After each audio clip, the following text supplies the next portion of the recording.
Ah, ladies and gentlemen, welcome back to the other side of the coin and welcome to your latest video, Chelsea video, of course, not necessarily a news one because I need to address something.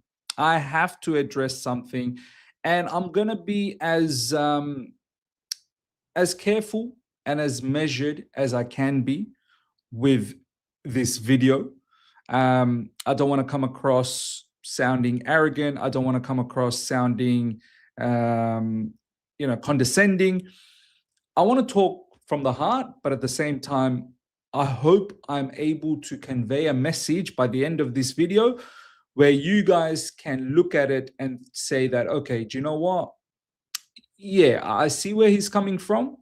But if you disagree, please comment respectfully. Now, why am I doing this? What is this video about? Some of you guys must be wondering. Well, it all stems from this tweet that I put out maybe about an hour ago, right? Off the back of Aston Villa winning against Man United. Now, let's have a quick look at what I wrote and then we'll delve deep into what I think is, I feel like we're getting into dangerous territory again in the fan base, right? This is what I stated. Individually, there's only a handful of players you want in your team from Aston Villa. However, as a collective, they are overachieving big time under Unai Emery.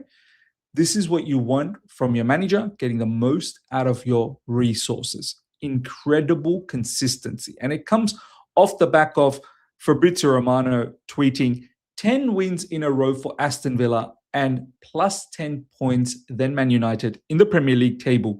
Who's been your man of the match, right? I don't really care who the man of the match is. But the point is Aston Villa, ladies and gentlemen, right, started the season in a very, very bad manner. I think the first 5 or 6 games winless, right?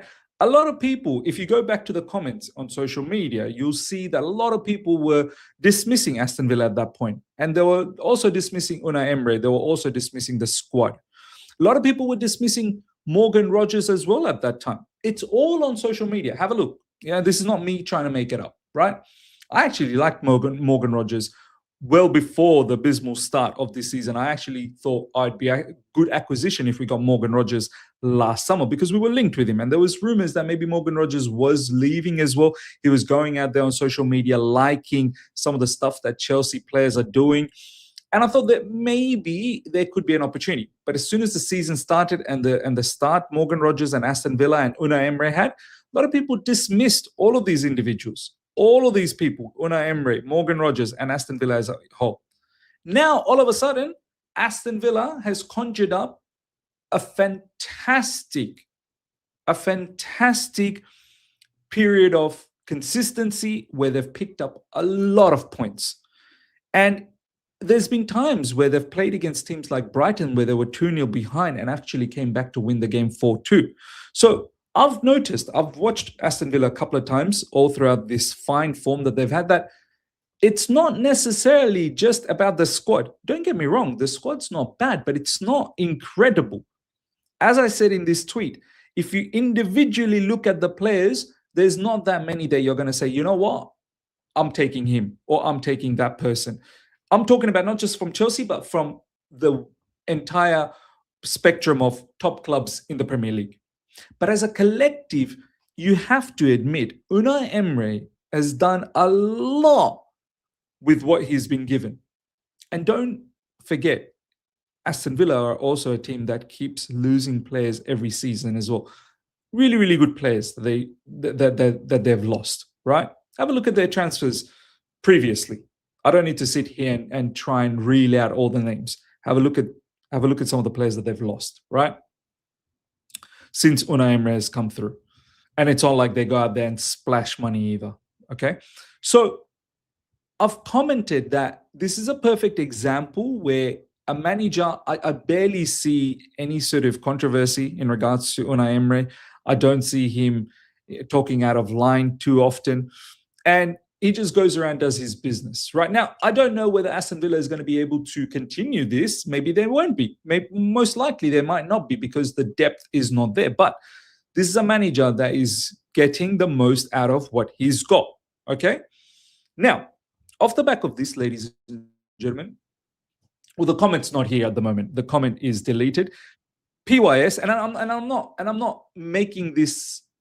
Yeah, there's some sort of a video based on PYS. I'm making the video based on how we are moving into a dangerous territory, and I'm going to get to that very, very soon. PYS, who I absolutely adore and absolutely admire, big up to him. I don't want him to take this in a negative way. He replied off the back of this tweet that, Ms., it's clear you now have an agenda against Maresca. And I found that very, very baffling, very, very strange. And I want to talk about this right now. And I don't want to go through a whole heap of comments. Each and every one of you guys can go through the comment section if you want. It's all there. I don't need to go through that. Now, I want to talk to you heart to heart about this whole thing about the fan base is moving into this dangerous situation, a dangerous territory where people, you can't be objective anymore. You can't, all throughout, and I've seen it on this channel as well from the comment section. Not everyone, but some of them. You can't seem to criticize Enzo Maresca anymore. You can't. If you do that, you are deemed to have someone who's got an agenda. Not once on my channel have I said anything out of line. And I reiterate again, I think Enzo Maresca has done a very good job, right? I think he's done a very good job at Chelsea Football Club.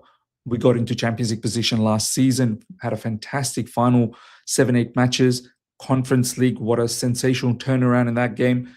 Club World Cup, I've thoroughly sort of felt from the beginning, you guys know, that we could go and win this, and we did. So I know what he has achieved, right? And off the back of that, all I said this season was that I believe in this squad now to go to the next level, and I want to see Enzo Maresca take us to the next level, right? I've not said anything outrageous, absolutely nothing outrageous. Now, as the season transpired to the point where we are right now, there's been a lot of instances where I felt, ooh, Enzo Maresca, I think you could have done better.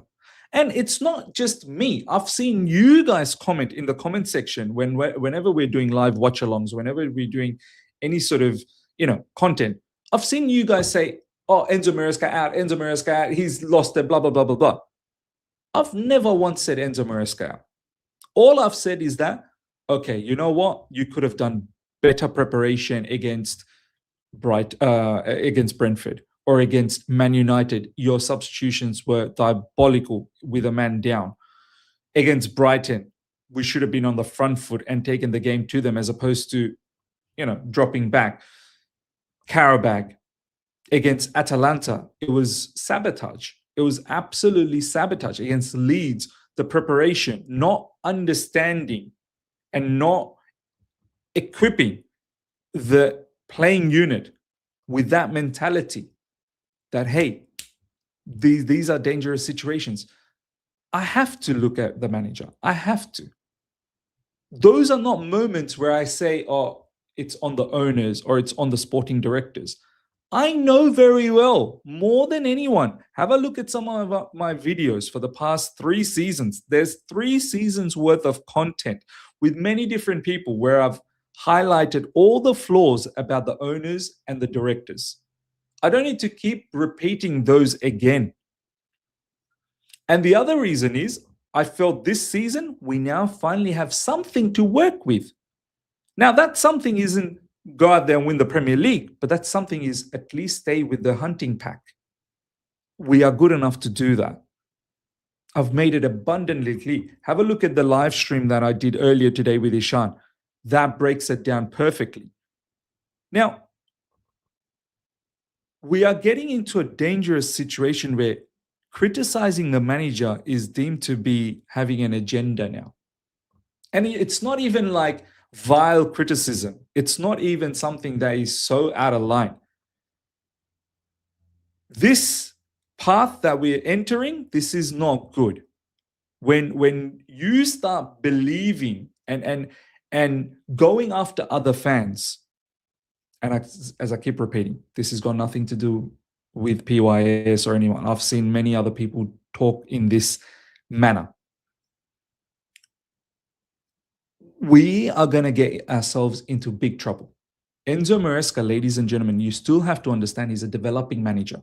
We still need to keep on demanding more from him as well. We can't just demand more on the players. We can't just keep demanding more on the sporting directors and owners. We have to also keep demanding more from the manager. The manager this season, for me, there's been times where he's come out in the press conference in recent times and earlier on as well, has said a few things that I don't think it's necessary for you to say all of these things. The manager, for me, I feel like there's too much inconsistencies all throughout the season from the team, where we don't seem to be locked in certain matches. The same team shows that we can win against the bigger clubs, and the same team seems to come up against some of these lesser teams in a lethargic manner. Why is that situation happening on a regular basis? Questioning the manager in these instances is not something that makes you, oh, he's got an agenda. I like Enzo Maresca. I just want to see a little bit more from him. There are managers out there that are getting more from what they've got. Have a look at Sunderland. It's not like they've got a supreme squad, but they're getting more. That's what it's all about, being able to get more out of what you've got. And on the contrary, just because a team might have all the superstars, like, say, for instance, Liverpool, sometimes it may not work out either. They're on the same points as us, right? You need to give a little bit more based on what you've been given. And right now, I personally feel Enzo Maresca is not getting the best out of what we've got. I absolutely agree that there are certain parts of the squad that are probably not good enough. But that aside, we should not be so far away from the top. We should be close by. And if you look at the matches where we've dropped points, dropping points against Leeds, dropping points against Bournemouth, dropping points against Brentford, dropping points against Brighton, dropping points against Man United. Even if we were to convert a few here, we're a lot closer. So you have to understand that what I'm saying is not something that is so outrageous. It's not. But it's getting to the point where we are now starting to protect Enzo Maresca to the point where we are not demanding more from him anymore. We shouldn't be going this way. We should be able to criticize players, for instance, players like Gittins, players like Garnacho, players like whoever else. We should be able to criticize players, sporting directors who should have done more in the last summer. But at the same time, we should be able to criticize Enzo Maresca equally as well. The reason why I've been a little bit more strict on Enzo Maresca is because I don't have the transfer window open right now. Transfer window is coming up soon. But at the same time, I believed in the squad. I still do believe in this squad.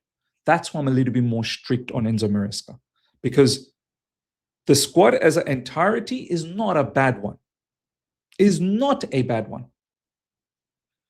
People talk about experience. If you look through our entire squad, yes, there's some kids. I'm not doubting that. But there's a lot of players that have ample amount of Premier League experience, and Cucurella, the likes of Cucurella, are European champions. The likes of Enzo Fernandez are world champions. And there's a lot of players that are prominent players for their national team. So my message to the fan base is, one, please start looking at things objectively on each department. don't just revert to the easy way out, which is, the sporting directors and owners. We all know they're flawed. We all know that. We all know that. I don't know how many more times I need to reiterate this. We know some of the players are flawed, but there's a lot of players that are good as well. And some of these players being good and, assembling all of these players, there's hands of owners and the manager. Both together. Owners have done good to bring in certain players, and the manager has done well to build some of these players. So we need to be able to have fair criticism across the board. Not everything is due to, the sporting directors have, they've let Enzo Maresca down here. Dropping points in some of the games that we've had, I honestly think Enzo Maresca could have done more. Not because the sporting directors have let him down. I'm sorry. I'm not going to sit here and accept that. So as I said, we shouldn't shy away from criticizing Enzo Maresca. Some of the recent, media shenanigans as well, I did not appreciate from Enzo Maresca. All I'm saying is, my man, lock in. You've got a very good squad. Lock in and compete. When we are expected to beat certain teams, go out there and beat them. Because the same team is capable of winning against better teams. I've never been Enzo Maresca out, and I don't have any agenda on Enzo Maresca. All I'm saying is, I don't think you've got the best out of what you have. I don't think you've done that. And if I am not allowed to have that opinion, that's mad. That is absolutely mad, ladies and gentlemen. Let me know your thoughts. Smash up the like button. If you're here for the first time, subscribe, hit the bell notification to stay in touch with all my content. Until next time, everyone. Take care. See ya. Bye.